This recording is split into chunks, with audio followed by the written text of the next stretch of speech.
everyone. It's Friday, and welcome to the Manchester United Agenda. And we've got a packed show full of transfer rumours, children, what Ten Hag's been up to this evening. But first of all, I'm delighted to introduce a man who started a show called The Takeaway, but won't let me call this show Sangria Friday. It's Mr. B.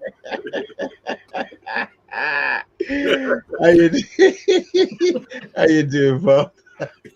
You're a funny guy.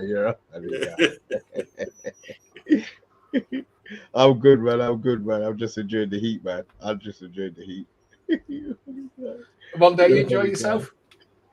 Yeah, it's a really lovely day today. I've been at work all day, but I could tell it was really nice. And come home, and there's got 3 fans on the go in each room. It's trying to keep the dogs cool as well, because the dogs, imagine walking around with a fur jacket in this sort of weather, you know, it's really difficult for them. So trying to keep the dogs cool and calm. And I've just come in, I'm nice and cool at the moment, but I think things will heat up. And bath time, you really made me laugh yesterday on the show when I was talking about the prison.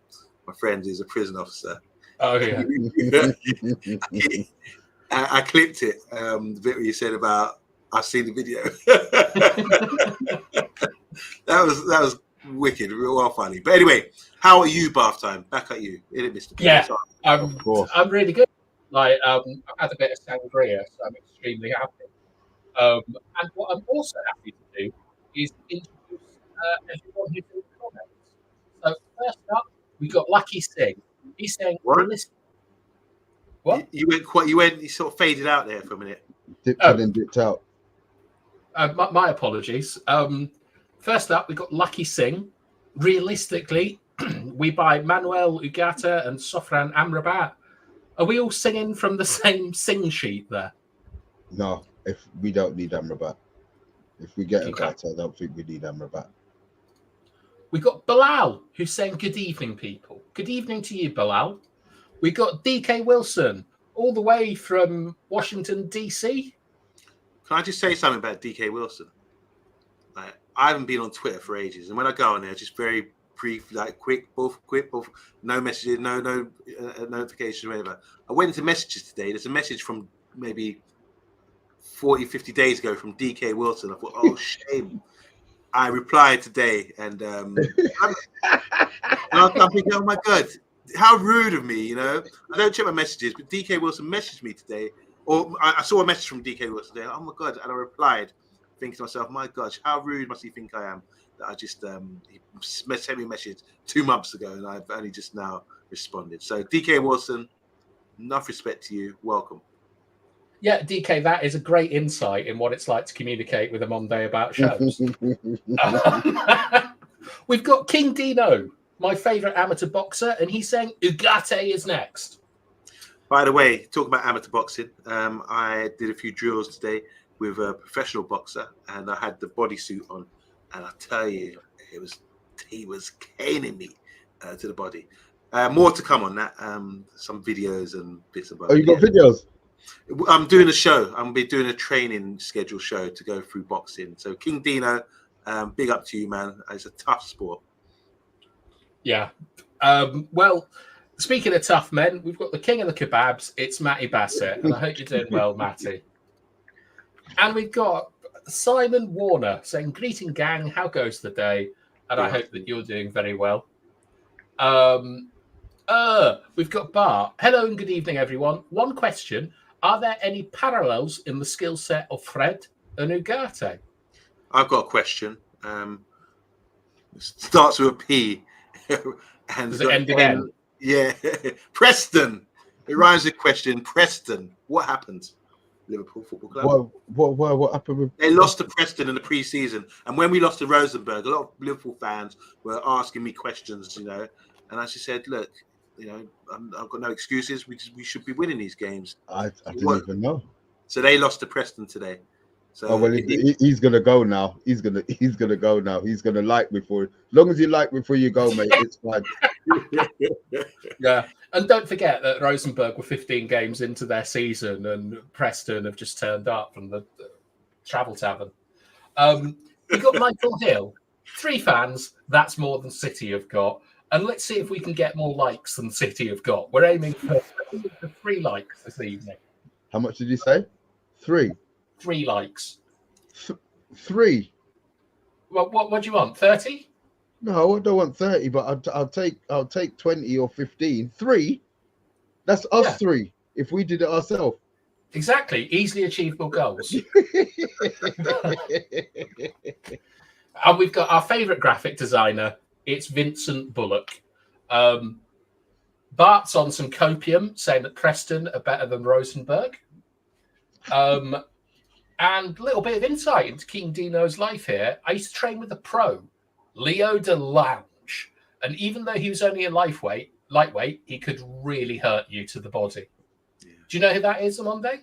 I don't know the name, no, but DeLange sounds like a lazy name, you know, like he wants to just chill and relax on the canvas, maybe. But the guy I'm working with, he's an Iranian guy, and we think Iranians are good for wrestling, but they do a lot of boxing out there as well. So he's come to the UK. He's had about 8 professional fights. He's our maintenance guy, really top guy. We got on really well, and he's a light heavyweight. So, I'm bigger than him, but he would batter me. I'm telling you. By feeling, we were having a little thing. You know when he just like, yeah. And I realized he was going boom, boom, boom, boom, boom. I thought, oh God, we're friends, you know, thank God for that. Just the thing, you should never underestimate anyone, you know, even like in street fights and things like that. I see a lot of, I saw some footage of some Dutch fans with the English fans in the Euros recently, and it's like really horrible. They're clashing and fighting, and it's like one-on-one, it's like, it doesn't happen, you know? So they walk around like, yeah. But they do it in a group. It's like, yeah, you got my back. And then they rush people, and then people back off. And it's not real hard man stuff. So all these myths about these hard men footballing guys, you know, I don't see it. I think the real hard men are the guys who actually train in the sport, like our man, King Dino, who's trained in boxing. And, you know, unassuming, you know, like these karate guys, you know, small karate guys you get. They would whip my arm. You know? They would. But you just don't know. No. You just wouldn't know until it happens, and it looks really bad. And I warn everyone in this day with cameras and all that kind of thing, and phones, be careful. Don't be careful you pick a fight with, because you might come out one night and say what, and suddenly, you know, you'll be doing a Leo DeLange. Right. Well, do you have any more street fighting tips you'd like to inform our chat of? Don't get involved. I haven't had a fight since school. Don't get involved. Be cool, guy, but you don't have to get in the tar. Yeah, but be like that time in Manchester. You're 6'5", so you know. Well, yeah, when Mr. B goes Tesco, a fight can break out at the cash and carry part. I have another fight, but you know, in a little while. But I would say it's probably only 5 years, to be fair. It was actually about 2-3 years ago when we went to Old Trafford. Oh, get lost on what they get lost. I nearly got attacked by some fans. We just lost 5-0 to Liverpool, and we were trying to sort of get videos of people. I nearly got attacked, and just as I thought, oh my God, this is it. You know, I'm going to be rushed here. Mr. B comes out of nowhere. You know, like DMX. You know, where my dogs at? You know, and he protected us, and he stood there barking and growling, you know, like DMX. And I thought, wow. Were you asking people to be super positive? I'm not joking. The group of guys scarpered, not from me. Mr. B stood in front of me like a little dog, and started barking. I can't think of DMX tune, but he was going in, and they fled. So, Mr. B. If you're ever in trouble, take out, you know, that is Mr. T in the A-team. We got Mr. B. All right, what an extraordinary digression on Monday from just one. It's a true story. Listen, right, well, it is a true story, but there's so much exaggeration. I wasn't, but anyway, look. Anyway, it's all right, Mr. B. You're a street fighting legend. Don't worry about it. That's not what I want to be known as. Yeah, but you protect your pack. You know, that's what you do, isn't it? If someone come to your family, you come to. So I feel like I'm one of the. I feel like you're my brother from another mother now, because you protect me. You know, that's how I feel. Well, Monday was just watching, telling people to trust the process and like back Ollie. Up in here, up in here. Well, we've got Retro up in here. Happy Friday to you, sir. And we've got Amins. Yo, what's up, everyone? Quite a lot of nonsense from a Monday, to be honest. Look at this. Michael said we went to watch a fight that Bradley Raya from Stretford had. He knows my son. Good prospect. Like Bradley Raya, I think his father's quite like a well-known United fan, like amongst match-going fans, and he's very popular. Right. Should we see what's on the menu for tonight? Yes, let's go. All right. We've got a load of rumours that we're going to look at the end and just pick the most interesting ones. But first of all, we're going to deal with Ten Hag has given an interview to a Dutch newspaper about what happened on his holiday to Ibiza. Oh, shit. And it is as hilarious from Eric as you can imagine. But first of all, we're going to start off with a Monday's favourite story, which you specifically requested, which is Man United are on the verge of signing Chido Obi Martin. Is he Danish? Yep. A Danish sensation straight out of the clutches of Arsenal. And they actually labelled him the new Robin van Persie, and he's followed the same route to Old Trafford. So, Monday, you were very excited about this. Tell, what's going on? Yeah, I think it's wonderful stuff, man. This is a young boy. He's 16 years old, playing the under-18s Premier League for Arsenal. He scored 38 goals in 18 games. I mean, he was scoring 4 or 5 in one game. You know, it's absolutely outrageous. And you get these talents like that, don't you? Sometimes they need to go to the next level to really step up. Sometimes they fade out and don't become anything. But he's obviously talented. And this summer, he played for the Danish. He got them to the semi-final of the under-17s European Championship. They got knocked out by Italy eventually. But this Obi kid is something special, you know, and he's been hasn't signed his professional contract or anything just yet. But big news is this. Now, I'm not saying he's definitely coming to us, but I'll give you the evidence to suggest why I think it's a possibility. Obviously, he's a young starlet. He's came to Carrington this week and had the tour. And I don't know what's going on, what they're doing these days with the tour, because all these players at teams turn up. I can't wait to sign, get that ink, bop, sign up and come to the club. So he got the tour of Carrington. He obviously got the spiel, whatever they're telling them about Man United right now. And you know what he did on his Instagram? He deleted Arsenal from his Instagram. So that, to me, is big news. Now, me, Mr. Beer from London, we get a lot of hell, especially the last 2 years, from these bottle job Arsenal fans who, you know, are known for they're a well-run club. I'll give them that. They've been playing really good football lately. But what we've seen with Arsenal of late is Martinelli getting replaced by Goggles Trossard. You know, we've got other talents like Reece Nelson not getting much game time, being sent on loan and can't get into the squad. And then you've got guys like what's his name, Emile Smith-Rowe, who's getting sold now. You know, is there a pathway into the first team at Arsenal, or are they bringing in players? You know, Edu and Arteta think let's just bring in ready-made players. You know. The only one is Saka, really, who's a mainstay. He's been a real success for them. But at Man United, we talked about them yesterday, the 3 horsemen sitting on a hoarding board. It was Garnacho, Kobe, who have literally come through the academy. And obviously, Haaland was sitting there as well. But there's other young players coming through. And this is a really good opportunity. So I just want to say salute to whoever's doing the transfer policy and coaxing these guys into coming. To get a steal like that, I think it's bigger than we should. I think the whole show should be about that because it's no. I know I'm not involved. I didn't want to get into. But I think it's a big indication here that we are an attractive club again. We remember the story about Bellingham. We remember the story about Angel Gomez leaving and all these other players, you know, not wanting to, not getting that sort of nod from them, from their agent and everything else. Say this is the right move to make. So if we can coax Arsenal's to come to Man United, I think that's a big deal. So fair play, and let's see what happens over the next few days with that. Yeah, I think it's very interesting that in the last, I'd say, year, the Fletcher twins were a big coup. I mean, obviously, it's a very easy deal to do if your father is Darren Fletcher and technical director and stuff. But Mr. B, when we compare this to Bellingham, who came, he did the tour, and he went, had a lovely day out, loved it, got the key ring, but I'm going to Germany. Does this suggest that things have changed with Ineos? Yeah, most definitely. Whatever they're doing in the background, however they're selling the same shabby club that players used to come to before and be turned away from, something's happening there. I don't know what it is. I mean, look, no, we do know what it is. They've got football people in football roles now.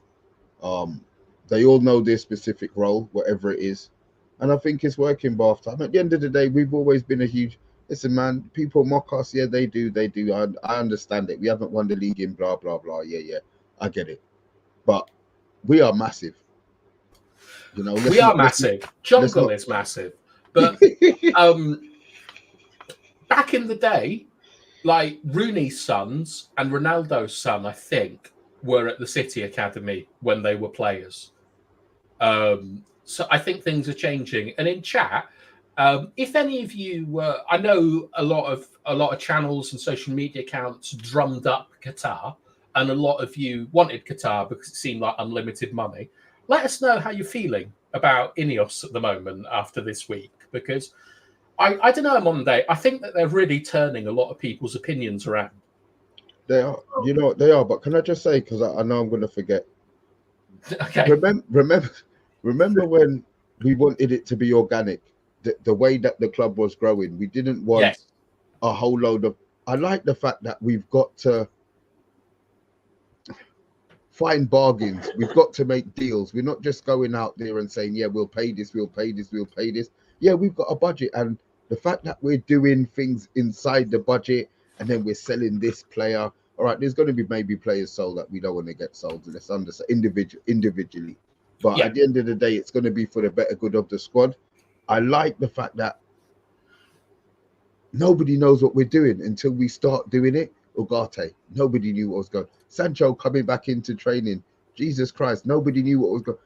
They're only releasing what they want to be released. That little unit, that little clique there, keep their mouth shut until they decide, all right, we'll give Ornstein some crumbs, or we'll give somebody else some crumbs to go with. So I'm loving the way that it's working out at the moment, half time. Good. I'm very pleased about that. And on Monday, I think you'd echo the same thing. You love authority. Yeah, discipline, authorities, these are really key factors, especially with grown men who are footballers who, they don't need that. They do. They most certainly do. And we're starting to see that now. Yeah, I just echo everything Mr. B said there. It's so true. I mean, look, we're looking good right now in ship shop shape. Is that how do you say it? Yeah, ship shop shape, yeah. Ship shop shape, yeah. So I said it, I said, it doesn't sound right, but it is right, yeah. It's ship shape, isn't it? Ship shop shape. Oh, no, it is ship shape. Ship shape. Why have you added a shop to it? I don't know. I don't know where shop came from, but I added the shop. So yeah, sorry, that was me. Maybe I'm hungry. Yeah. Unexpected item in the bagging area. Whatever it is, it didn't sound right first time around. But anyway, yeah, you know what I'm trying to say here. So we're in good condition. And like you asked the question to the comments, how do they feel about it? Because obviously everyone really did want. Are you front running my comments? Oh, sorry. I'm just saying, I'm just drawing you back and trying to expose the people in the comments who are regulars here. I think when it did come out, you see all the stars. I've noted them all. It's under control. You're going rogue, right. Ken. Before you go to the comments, discipline. Before you go to the comments, I want to remind them, because they might be chirping up now, but I want to remind them that when November was announced, last November, that we will be selling the club, everyone wanted, the majority of people did want to get the money in. And as Mr. B said, we're a bit more authentic now when we've got like the guys who are in now, you know, with Ratcliffe and co. And these guys are like the A team, and all they need now is a Mr. B to rough people up. Well, speaking of that, Michael Hill is saying, is Mr. B getting forgetful? The surname isn't Biden, is it? Oh, good. That's a good one, actually. Yeah, that's a really good one. Yeah. B for Biden. Oh, no. Oh, Jesus Christ. We all know that the B stands for Brexit. Oh, my days. All right, so King Dino is saying Arsenal fans are so embarrassing. They lose their heads over anything minor, both positive and negative. I have to agree, they do seem to be emotionally unstable, but you would as well, like with a club like that. Bart is saying, I think United's best signings of this century have predominantly involved those players that have the potential to become world class. I think Bart is having fun about Pogba, Sancho, people like that. But here's a guy who knows how to have fun. It's UK Strains. How are you, my friend? I hope you're enjoying summer. Simon is saying, I remember the only player we signed from Arsenal was Sanchez, who flopped badly, and obviously we sent Silvestre that way as well. I think you're forgetting one of my great loves, which is Danny Welbeck, who ended up at Arsenal. Which he really did like Danny Welbeck, didn't I mean, I didn't think that he should have been sold, but you really got a soft spot for Danny Welbeck. Absolutely. I remember I watched, I think it was the game. Do you remember where Ronaldo basically just jumped over Evra, Real Madrid versus United in a quarterfinal or something, Champions League? Like Rooney got dropped for that game and Welbeck came in as the sort of hard-working number 10. And I think if Fergie hadn't have left that season, Rooney was on his way out. And I just really liked Danny Welbeck. He was physical, he worked hard, and I was just really disappointed when he left. I felt connected with him. A bit like Wes Brown was another one that I had a huge soft spot for. Right, Darkrow, this is not what we're about on this channel.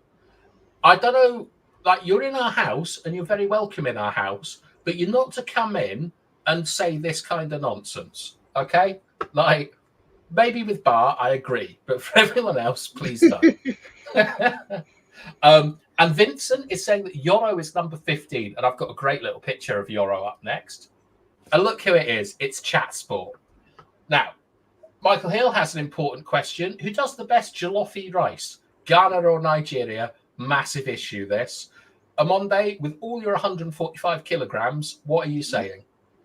I know a lot of Ghanaians, a lot of Nigerians as well. I prefer Ghanaians to Nigerians. Nigerians are very stereotypical. They with their character. I work with a few, and all right, moving on. Ghanaian jollof rice better. Okay. Would the Man United agenda give any credit to the Glazer family for giving us Ineos? I doubt it. Who said that? What sort of a question was that? I think that this is like sort of Bart's twin brother or something. Like, he's just not the very good troll. Lucky Singh, I want to allow to try and sell misfit players. All right, and here's something. Right, so Bart is saying something that what you were saying, Mr. B, that the lack of noise around United is a refreshing change from them being linked to 1,000 names. Mm. Yeah? Yeah, agree. And King Dino is saying, I think it's easy to sell United to players now.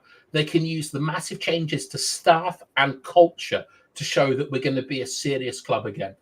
Amonde, you love culture. Is King Dino right here? Yeah, he's right. We've changed the culture, and it took a year going back to 8th in the league and really sort of to get kicking out the dead wood and the people who weren't being part of that, emptying the swamp, as Trump would say. Draining. Draining the swamp, then, as Trump would say. Emptying the swamp with Shrek. Yeah, and we see who was left at the end there, and those sort of players we want out of the club now, and because they let us down, we end up in 8th place, and people blamed Ten Hag, but I think people are starting to see the light now.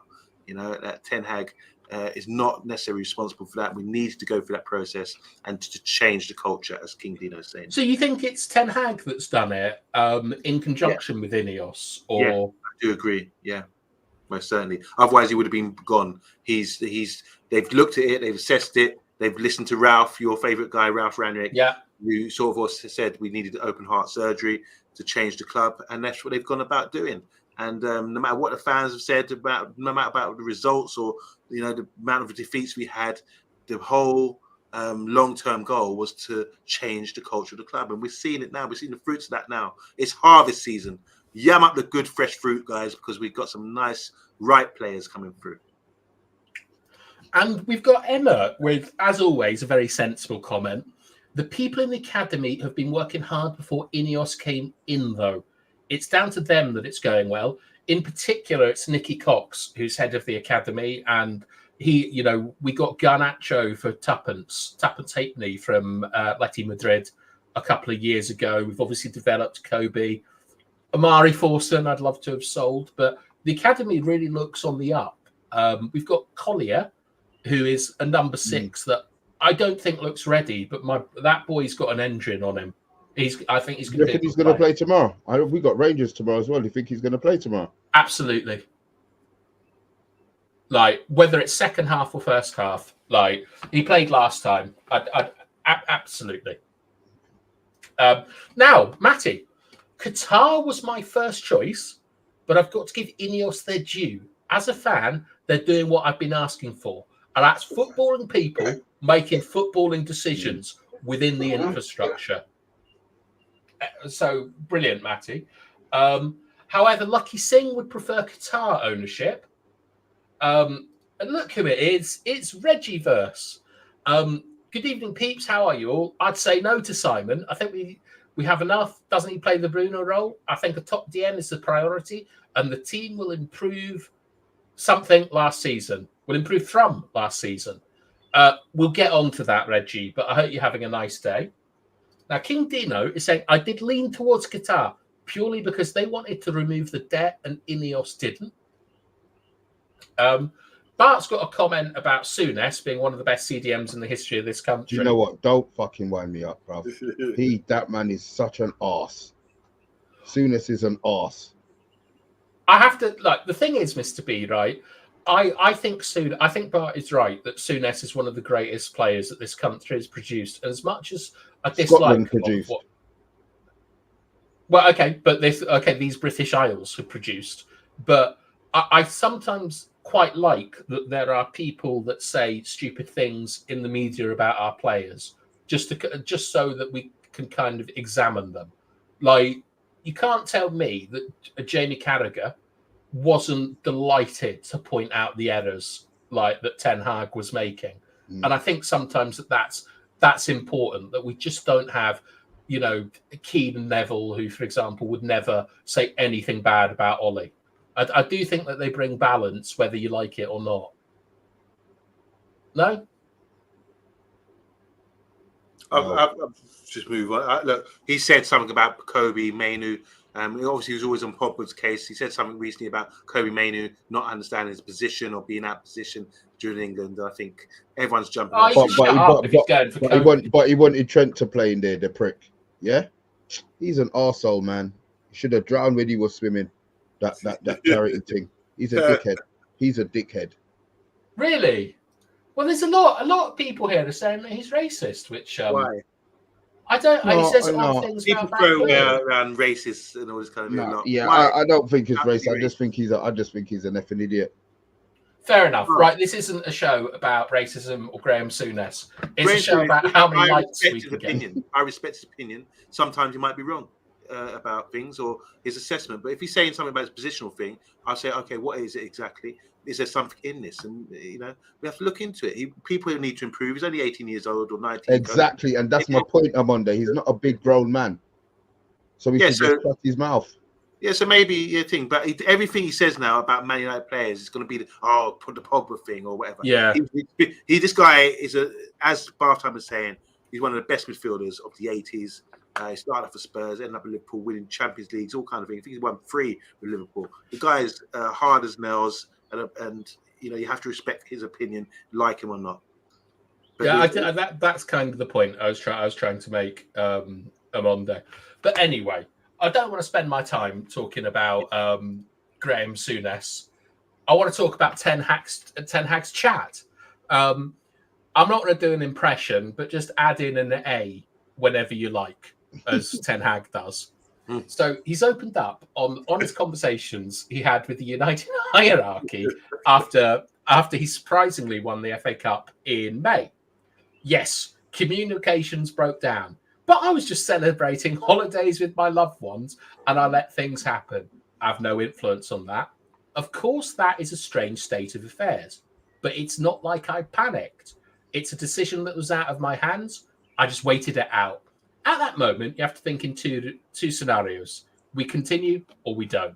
It's that simple, and I'm level-headed enough to look at it that way. They didn't say we still wanted to continue, but we want to continue. The argument they gave was, in short, we've looked at everything, compared everything, but we think we already have the best manager in-house. Then I said, we have to discuss a number of things about how we interact with each other and work together. We had a good, honest, but also confrontational conversation about this, as it should be at the top. Shout out to Eric. You're one of the funniest football managers ever. Amonde, you love Eric Ten Hag. I mean, I think that this is a hysterical conversation, but what do you think? I think it's lovely to see, you know. I think he showed, I think he said something, there was a quote about when there was all this indecision about his job on the line. He said, you know, I'm a winner. There's other clubs that would want me, you know. He showed that sort of arrogance. People say it's arrogance, but I call it confidence. And after this interview in Dutch, is it in Dutch, I imagine? Yes. Yeah, it's in Dutch. He's just saying, yeah, we need to have conversations. This is how Dutch people speak. You look at Louis van Gaal, you look at all these great Dutch, Johan Cruyff especially. You listen to them talking football, and they're very swell-up chest. They know their stuff. They say, look, this is how it has to be. You know, we want to do something like that. Huh? Yeah, Cruyff like that. Cruyff was very. He, don't forget, if you remember, he wore the Adidas strip. He pulled the middle. He pulled one of the stripes off all of his Adidas shirts to wear too, because it was he didn't mess about, man. And it's true what Mr. B saying. You know, so Cruyff was like a leader on the pitch. There's a new brand of football, and he was the guy on the pitch. Think of it, Cruyff, when George Best was winning the Champions League for us, going around the Benfica keeper and winning, you know, World Player of the Year, Ballon d'Or in '68. It was only a couple of years later, Cruyff was coming along and won 3 Champions League in a row, running the side, the Ajax side, and being the leader on the side and implementing everything, talking throughout the pitch. And that's how he is. He's very forthright and knows his football and demands that from his players. And because Cruyff is such a legend in Dutch football, this is kind of the culture now. When you see these Dutch managers and Dutch players talking, look at Ruud Gullit. You know, he didn't care about Shearer. He wanted and he went his way. So I think it's just the Dutch cultural thing with football. To hear our man Eric Ten Hag talking like that, you might say he's arrogant. It's not. It's just the way they talk about, no, we need to do it like this. We need to change things around. We need to have this conversation. It's very, I like it. I like it a lot. And we should have to embrace. There's no subtext, is there? They just say exactly, like, you know, if they think that you're not funny and you've got crap hair, they'll just say, I think you're funny and you've got bad hair. Yeah. Like, it's like, it's unbelievable. Exactly. Yeah. So I'm all for it. I think it was a good interview. And those quotes there that you made just sum up how Dutch Eric Ten Hag is. Well, Mr. B, like Michael says, the Dutch are very straight-talking, no-nonsense characters. Eric is sound, with Ruud alongside, and the other guy, which is Hake. Can't remember his name, so go and Biden also. Mr. B will know it. So it's Hake, Mr. B. Do you agree? Do you agree with this? Yeah, like, you're actually. Do you have a bit of Dutch in you? Who? Me? You. Yeah. About 9 times a day to me. I meant more about like your directness. Oh, right. Oh, sorry. Okay. No. Oh, sorry. It was meant to be a double joke, but I assumed that you would, Double I was Dutch. just talking double Dutch. Listen to you. Oh, my God. Half time.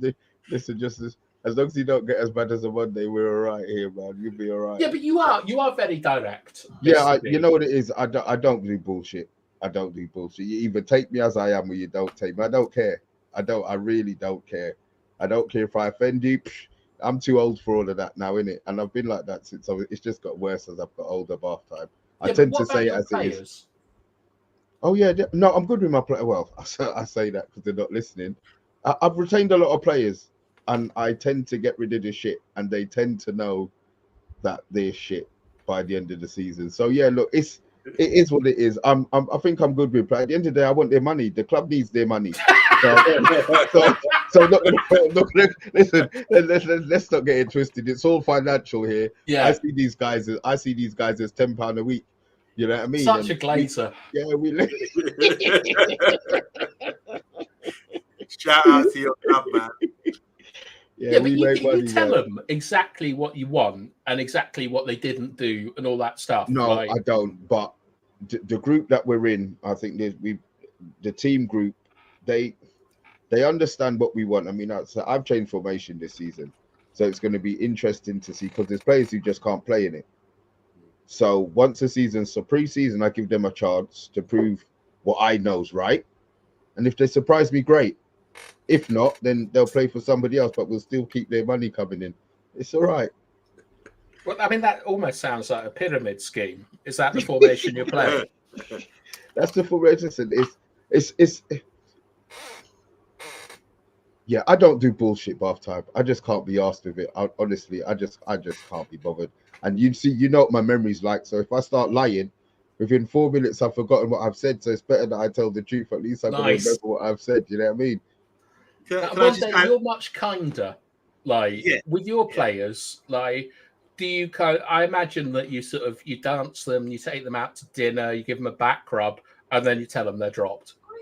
Yeah, I mean, very different. I've got me and Mr. B like chalk and cheese, yin and yang in that respect. But I'll say this, I mean, very reflective because there's 3 players that play for Mr. B also came and played for me. So Mr. B plays on a Saturday, I play on a Sunday to talk about the 3 Asian guys, and they're very good players, and they love Mr. B because we talk about the Dutch effect.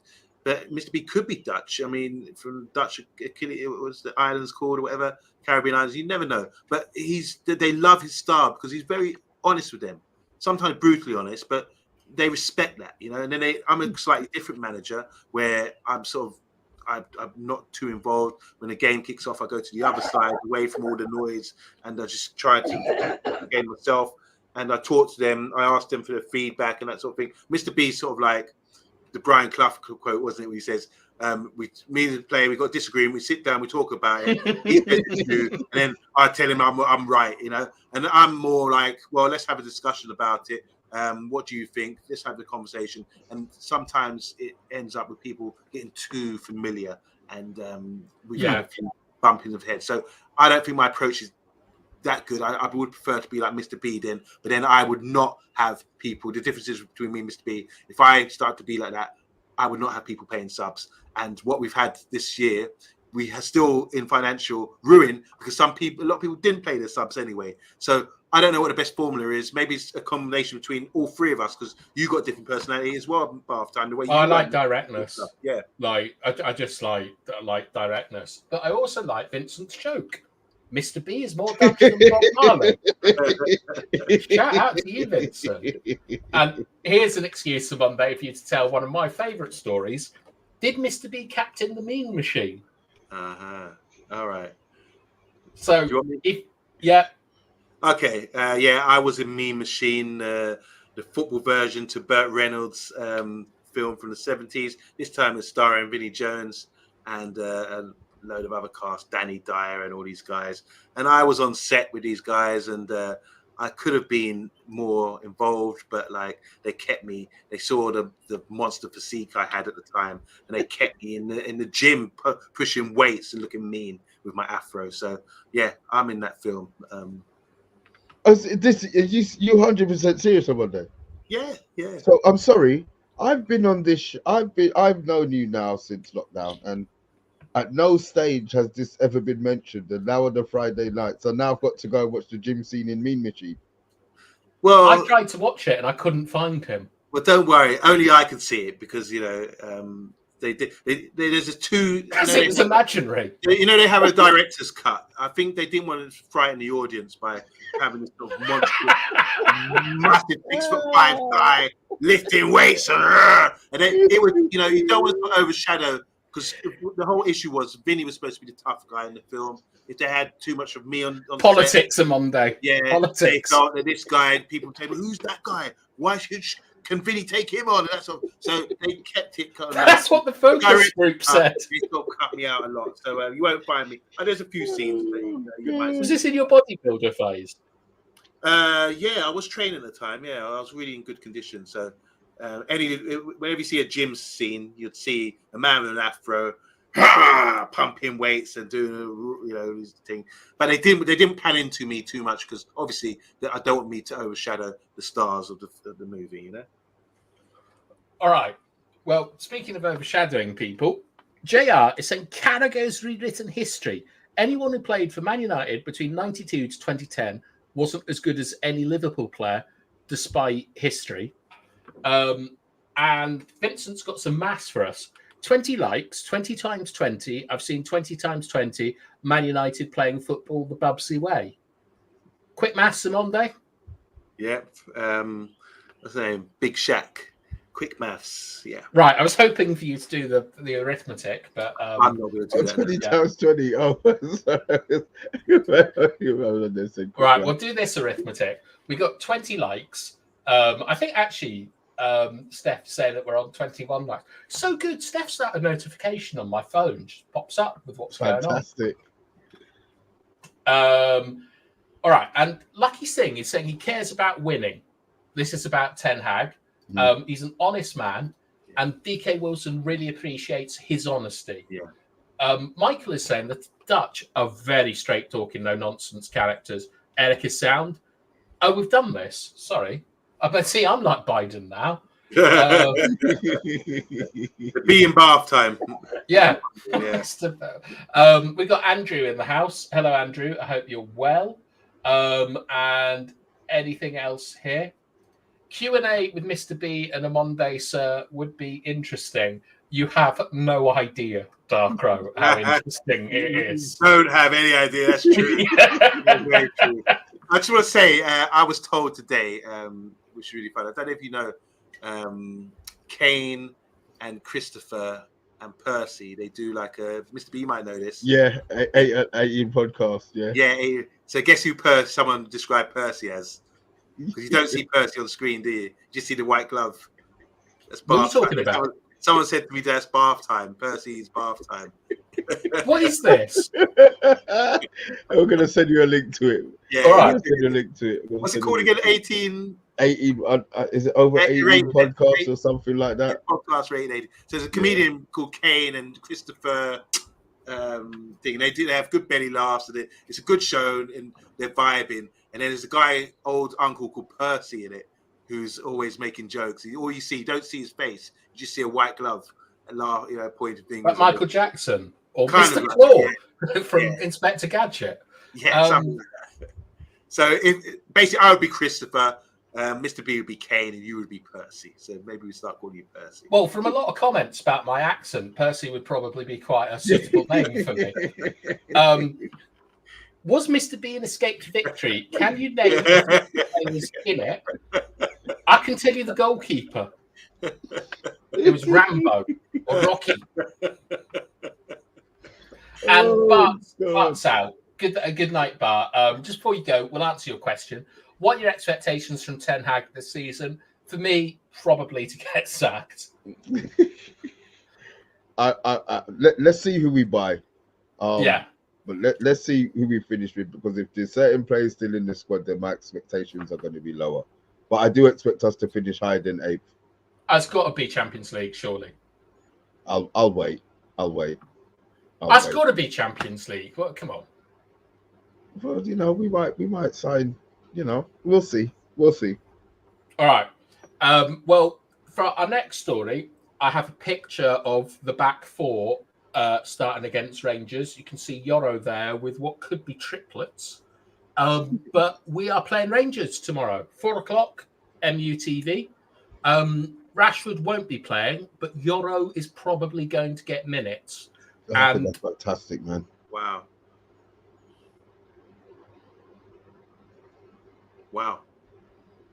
Yeah, absolutely wow. I'm going to fill in the gaps for bath time because he started talking about it. So, yeah, these are his little brothers, aren't they, in the picture? Oh, I'm back. Yeah, they're his little brothers, I imagine. You can hear you now, yeah. They do look like triplets, don't they? Yeah, but I think we're going to see him tomorrow. Brilliant. What do you reckon? He'll get a half? Do you reckon he'll get half an hour? Maybe 15, 20 minutes or something like that. Like he'll have only had a couple. Will he have even had a day's training? I suppose not. Yeah, just about a day. But that means he was training with Lille, so the fact that he's doing a pre-season or done a pre-season, it's not like he's been on holiday. So he just slots straight in, I suppose, doesn't it, in regards to training level wise? Yeah, I think it's a really good opportunity for him to, I've seen a lot of footage. I've seen him walk out in the stadium, and they said the camera it was in his face. So what do you think? He said, "Oh, impressive. He's looking around, that sort of thing." I think he's ready to go. It doesn't matter. He's young. He's in good condition. I can't imagine. I haven't heard of any injuries or any issues like that. I think you should just start him and take him off at half time or something, doing like that. The fans want to see him because there's been so much talk about this young man. I think give the people what they want and give him a half or give him 75 minutes or something to really show. Because in a friendly like this, it's usually slow football. It's a heat wave right now. And for centre backs, when you've got a heat wave, you can stroll throughout the game. I don't think he'd be under too much pressure. Friendlies are sort of like, practicing movements and drills and that kind of thing. So Rangers, will be bit of needle with Rangers, though. Huh? Bit of needle with Rangers. From where? From what? Why is it from the? They played Zenit St. Petersburg in Manchester like 10 years ago, I think, maybe 15, and they absolutely tore the town apart. Yeah. Like it looked like Lord of the Rings. Okay, but then also we gave him a loan signing with Ahmad. Yeah. And we also Alex Ferguson's got a great affiliation with the club as well. So he hates them, yeah. Does he really? Yes. Oh, and this is true, what Vincent is saying. He did send me this picture of Yoro, and the first thing I said is, look at his trousers. I really like them. Right, okay. We have got, honestly, look at this. I've got 2 pages of transfer gossip. So I think probably, Mr. B, the one that will excite your blood the most is that Mark Ogden has said that Antony will be allowed to leave if someone will cover his salary. Okay, so what is Antony actually on? Because is it really 200 grand a week? I think it's. I looked earlier, and it was between 175 and 200k. Yeah. Wow. Well, he's not going anywhere, is he? Who's going to pay that? Who's going to pay that a week for Antony? I don't know. Radar Wanderers. Maybe we could send them to Saudi for a year. Radar Wanderers. Oh Jesus! I think we're going to be stuck with him. I think. Do you think there's a pathway into the team for him? No, he's done. He's done. You've seen him. Come on, bath time, man. You've seen him play. He can't take on anybody. He scored against Liverpool. Yeah, what did he do? But he's not what we're looking for. You always I always want to support the players, Man United players, until it gets to the stage where I can't support them no more, and I've got to the stage with Antony where it's impossible. What's the point? Right, here's one for you, Mr. B. Maguire, McTominay, Antony. You can get rid of one. Antony. Really? Yeah, it would have to be Antony. Scott, as much as I don't like Scott, he has a role in the team. I don't like his role, but he has a role in the team. Yeah. I don't believe that Antony. He's done nothing. He's done nothing. There's nothing that he's done that you can say, a game where he's taking it by the scruff of the neck to prove that there may be something inside of him as a player. Ten Hag got it wrong. We just have to accept it and try and cut our losses on that. I don't know how you cut losses on 85 million, but Andrew's got one for you. Antony or Rashford? You can get rid of one. I'm getting rid of Antony. I know Andrew Williamson's already going to get rid of Rashford. That's fine, but we'll have to disagree on that one. I'm getting rid of Antony all day. I kind of agree. I think if there was one player we could get off our books on Monday, the first one would be Casemiro, and the second one would be Antony for me. Like Antony. Yeah.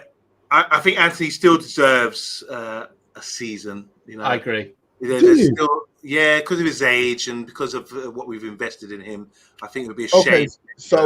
So the fact that Sancho's come back and Ahmad is now there, and Ahmad's proved to be a far superior player than Has he? Antony.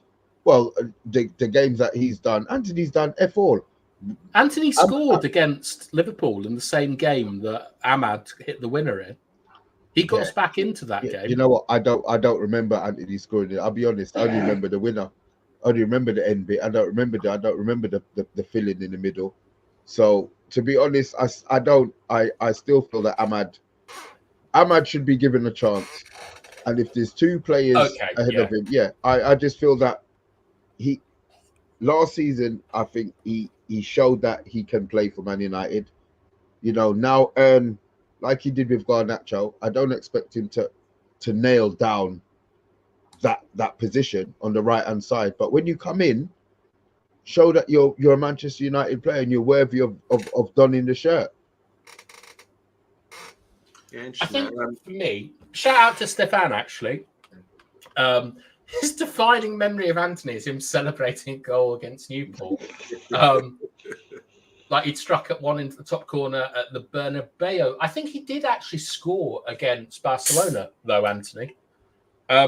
My thing with Antony on Monday is that I felt he had a bit of an uptick, not much, but I felt we saw better performances for him when McTominay was in the side and Rasmus was in the side and he had more men around him.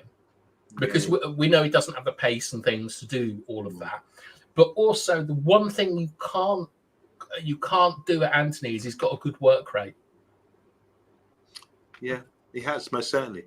I mean, look, we have to give the guy a chance. Like I said, he's got a good attitude, as in works hard and wants to improve, you imagine. He had such a great start. I remember we beat Arsenal 3-1 at Old Trafford and the season he was signed, and he scored a goal as well. He scored. I thought, okay, here we go. This looks like he's ready to sort of kick on from here, but he's just gone downhill. I don't know why.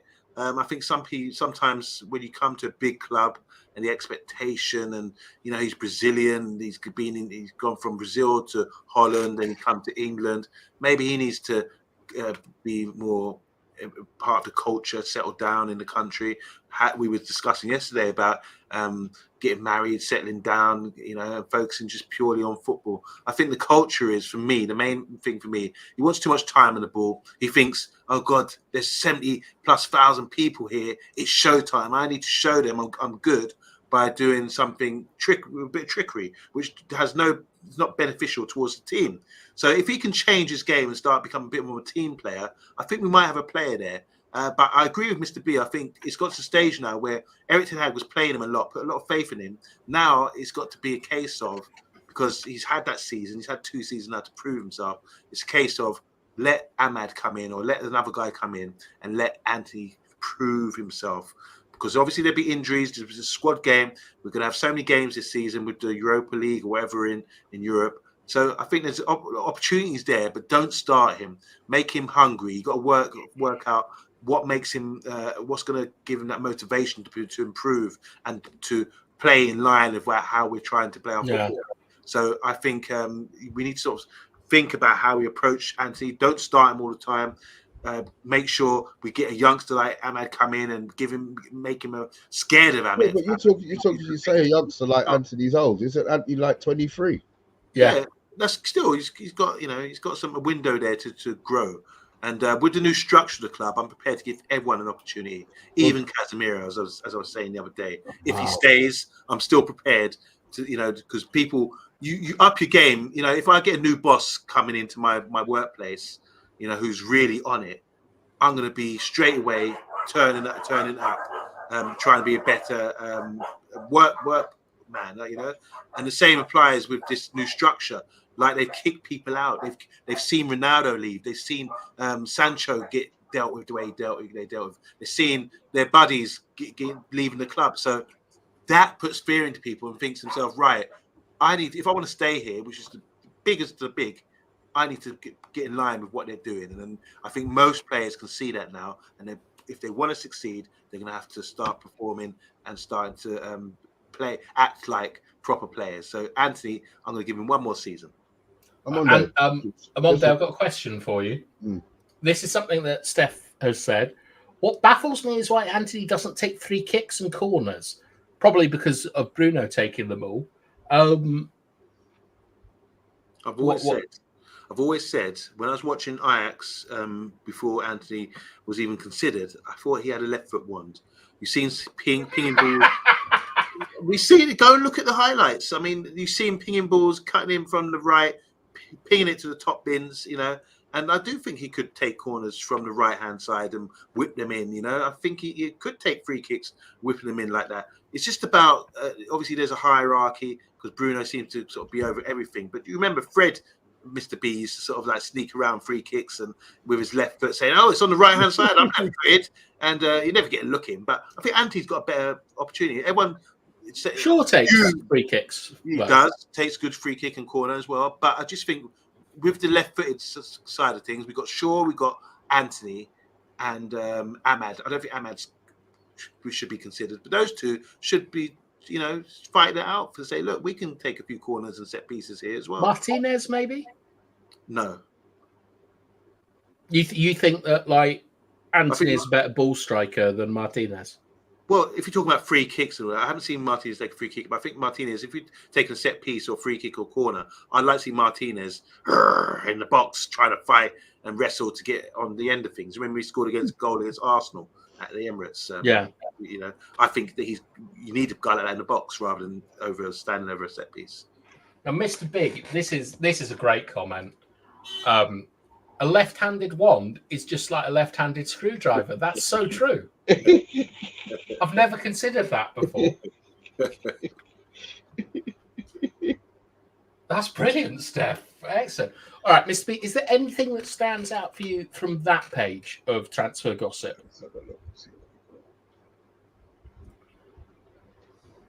Yeah, the Braithwaite one, the Branthwaite one. Okay. We'll just do it. Just do it quickly. I hope they come with their begging bowl and we get him for 30 million plus 5 in add-ons. If they come back begging, because I want them to struggle. I want them to get relegated. I do. Who did they think they are? Now they're going to be in this shit because they thought they were going to. Good. I hope they I really hope they struggle and we get Bram. Don't rush. We don't have to rush for Branthwaite now. But one or either one or the other. I'll be honest. I would rather Delit came over Branthwaite. Oh, really? Yeah, I would. I would rather Delit came over Branthwaite. Why? I think Delit. Okay, I think Delit's name carries more weight in regards to what he's done. Mm-hmm. The fact that I'm not saying this is his last chance, but he's had. I'm not to say he's failed at Bayern and he's failed at Juve, but they've shipped him out pretty quickly. Yeah. I do believe there's a player in there, and I just feel that I don't know, just like prestige-wise, I would rather have Delit in my team as him being, I don't know. Maybe it's just a name. Maybe it's just a name thing. But Branthwaite, I don't know what the hype is. I don't know what the fuss is about. I said I don't really study defenders as such, but I would rather Delit came in. To be fair, I think he would offer us a little bit more as well, experience-wise, especially when we get back in the Champions League. Well, Monday, Stefan wants Branthwaite because of that left foot. Like, what are your thoughts? We'll finish with this. All right, so if it's a choice between Delit and Braithwaite, I understand why Mr. B would go for Delit. We looked at him, and go back and check out the show where we talked about Delit. And it's established, thanks to bath time, he's a great pass of the ball. And I'm talking like extremely good, which we have with Martinez at the moment, but it's like levels, and he's really good at that. But I would rather go for the Englishman, I think when you got guys like 19 at Euro, and then you got one of the best English centre-backs up and coming, playing together, that's a future. That's like 10 years partnership. And we had Bruce and Pallister, we had Jaap Stam and Ronnie Johnson, we had Rio and Vidic. And I like the idea of two young players being brought around the same age. They can grow together, they can become good buddies, and they can lead that line. really well. De Ligt had his opportunities at big clubs. He had an opportunity to come to us. We were interested in him before he went to Juve, and he turned us down. But now we're a better club. I've heard a lot of people say he had his chance, a bit like Frankie de Jong. I hear Barcelona trying to get rid of him. But the talk is from a lot of fans, he had his chance. We don't want him now. It's funny how we're not desperate anymore, and we're not playing games. It's funny, Mr. B was saying there was one of your transfer topic gossip topics was about Everton. They were saying they're in financial difficulty. They've just sold Onana, I think, to Aston Villa for some good money. But the Guardian say actually that's wrong. They are actually going to be okay. But I think what's good here with combining that with the De Ligt story at the bottom of the page there, we are saying here's our offer, De Ligt. You can decide what you want to do. It's going to unsettle the player. He's going to get on to Bayern Munich and say, look, man, just take the money. I want to leave. And so rather than sort of going back and forth, and end up in a situation where Dortmund said 120 million or nothing and make us look like mugs, I just think that's really good movement there. And then with Everton, it's like he knows we're interested in him. If Everton have got financial problems, they will have to sort of negotiate near the transfer window before because the club is more important than the player, and they would have to negotiate with us eventually on our terms. So I like the idea of putting our bid in, showing our interest, and walking away and turning away, and then seeing what their reaction. Craig David, isn't it? Yeah. All right. Well, we've done an hour. It's flown by mainly because I've been on the sangria. Tomorrow. Obviously, there's the Rangers game. Are we doing anything? Are we doing a show tomorrow night? You're muted, Mr. B. Sure, but sorry about that. I would love to do a reaction show tomorrow. I'm not going to do a watch along. There's reasons for that, but yeah, I'll definitely do the reaction if you are available. What time? The game starts at 5. Yes, but what time would you want to react? Whatever time's good for you, bath time. Whatever time's good for you. You guys in the chat, just hit the notification bell when we actually decide. We're talking like we're going to let you guys know now. But yeah, I'm all for it. I'm 100% up for that tomorrow. Amanda, are you around tomorrow, or what adventure are you on? I've got a lot scheduled for this weekend, so I don't know if I'll be able to watch. Oh, what are you doing? Oh, you really want to know? Yeah. Okay, so tomorrow we've got a family meeting about my grandfather's will. And we're going to look into that and have a discussion about that. And then on Sunday, we're doing a record fair in Brentford in a multi-story car park. There's going to be food there, Caribbean. Record fair? What, you selling records? Yeah, selling records. It's Groove. Go and look up Groove Seekers on Instagram and on Facebook. We sell records. And it'd be a really good record fair, and with music as well, with Father Chalky sound, Simple Things audio. Wicked. All right. And what are you doing now, bath time? What about you? How are you spending your weekend, bath time? Well, this will be like I'm going on holiday next week, so I should probably pack. But I fully expect to spend the weekend messing about, drinking sangria, playing Elden Ring, the DLC, because Sarah's not around, and I'm not going to say that. I'm thinking about doing something, but nothing bad. Just a bit nerdy. But anyway, like no one's interested in my weekend. But what we hope is that all of you have a great weekend. We'll probably be back tomorrow.